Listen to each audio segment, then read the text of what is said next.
Je m'appelle Gabrielle Pantier-Leboeuf, puis je suis étudiante à la maîtrise en études hispaniques et je travaille en fait sur la dépolitisation de la figure de Che Guevara au cinéma. Je suis tombée sur la revue Dire un peu par hasard l'année passée dans un des présentoirs du campus. Et puis je me rappelle l'avoir feuilleté et m'être dit qu'il s'agissait d'une véritable mine d'or.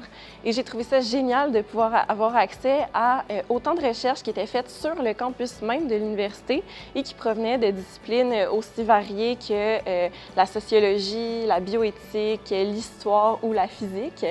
Donc, quand j'ai reçu par la suite l'appel de texte par courriel, ça m'a vraiment donné le coup de pied nécessaire pour soumettre un article, moi aussi, et pour ajouter mon grain de sel à cette revue-là.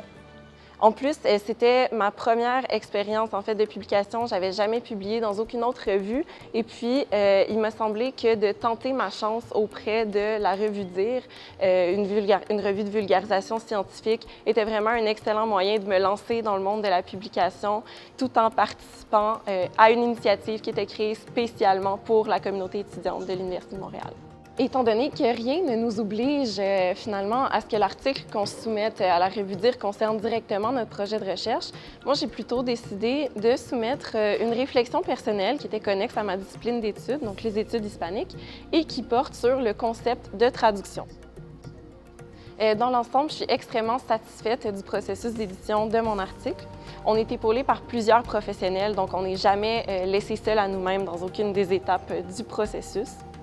Le temps qui est investi est vraiment raisonnable, ce qui fait que ça n'a pas du tout compromis mes travaux académiques ou mes autres implications personnelles.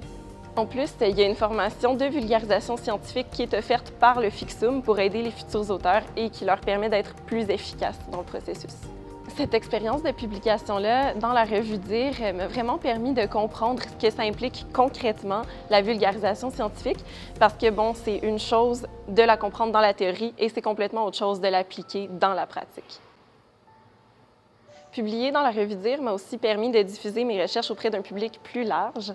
Par exemple, quand ma mère, qui est une grande lectrice, a lu mon article dans la revue, elle m'a dit qu'elle avait été très étonnée de voir que mon sujet la touchait personnellement beaucoup plus qu'elle ne l'aurait pensé. On n'a pas toujours tendance à partager ce sur quoi on travaille avec nos proches parce que des fois, on a peur que ce soit trop pointu, alors que dans le fond, ça touche vraiment tout le monde. Et pour moi, publier dans la revue a été un moyen d'ouvrir le dialogue avec ma famille. Cette expérience-là m'a donné l'envie, mais surtout le bagage et la confiance nécessaires pour soumettre d'autres articles ailleurs aussi. Je vois seulement des bonnes raisons de soumettre à la revue Dire. On a la chance à l'Université de Montréal d'avoir une revue qui a été créée pour nous, donc je vous encourage à saisir cette chance-là.